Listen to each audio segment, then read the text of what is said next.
Hi, this is Kyle with Digitalis Education Solutions. We make planetariums. We also make the new Digitarium Skybox. This is a portable control computer. If you are a customer of ours, you can use this for creating your shows at home, or you can also use it online to do planetarium programs. And that's essentially what I'm doing here. I'm using the Skybox right now for this episode. Today we're going to talk about 360 images and video. I've been getting a lot of great questions about this.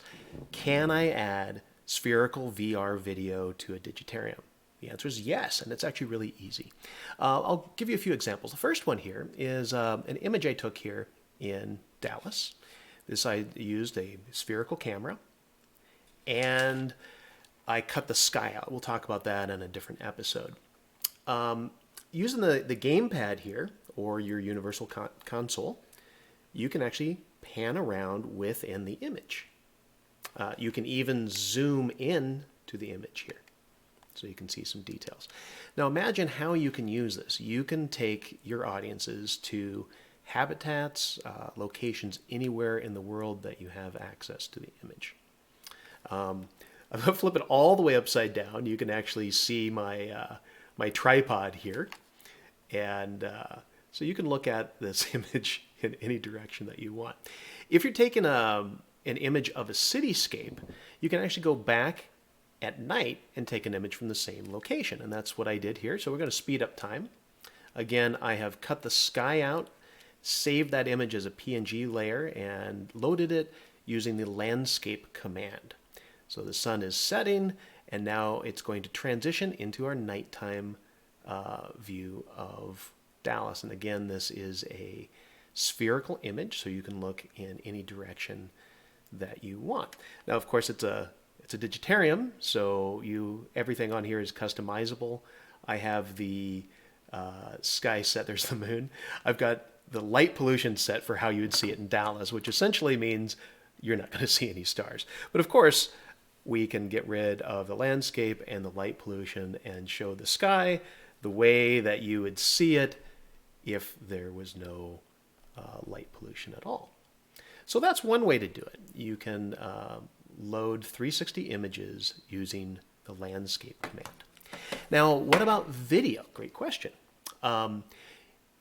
If you have a 360 video, all you have to do is add .360 to the video name. If you're using the VDEC encoder, then you would add .360.nvdec. Anyway, it's that easy. Again, you are able to move around within the video. This is kind of a funny video of me snorkeling in Hawaii.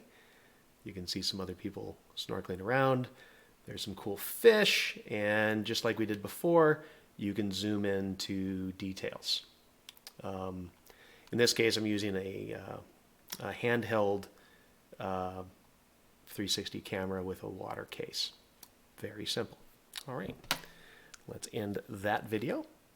And yeah, I'm just using the media player. Another way that you can run a spherical video is write a script for it, and I'm going to show you that next here. So let me show you the universal console view. Make this a little bit bigger here. So this is a video that I downloaded from NASA Goddard Space Flight Center. So this is a video that's showing, I'll just read what it says here. 360-degree video places the viewer between two circling supermassive black holes around 18.6 million miles apart. And there's some more information there. But let's come down here to the command. It's very simple. StrataScript is very easy to use. The command is video, and then action, play, name, give it a name. In this case, I called it whole. A file name, and then you give the path to the file name. So in this case, I have it in a folder called media, and then black holes, and then the name of the actual video. Notice here I have .360 and .nvdec, .mp4. And then scale 360, so that's what you're going to use for a spherical video. Alpha 1, alpha is the transparency layer. So 0 would mean it's completely transparent. 1 is opaque so you can see it, and you can actually set that layer for values in between 0 and 1. Coordinate system, coordinate underscore system, horizontal. And this is also very important. Sometimes people miss. You need to give it a wait duration of the length of a video in seconds. And that way there's time for the video to play. So let's see what this looks like.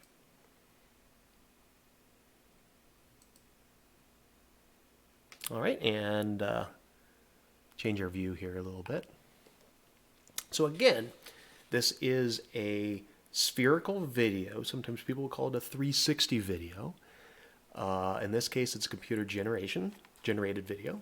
And you can still move around using your gamepad and look at the details. Pretty cool. Any type of virtual reality video that's out there, you are able to plug it in to your Digitarium system simply by adding .360 to the file name or loading it with a script. There's a lot of things that you can do. I'm really excited to find out how you're going to use 360 images and video in your presentations. If you found something really cool, be sure and post it on our Digitarium community site. That's digitarium.com/community. Thanks very much. Cosmic Kyle signing out.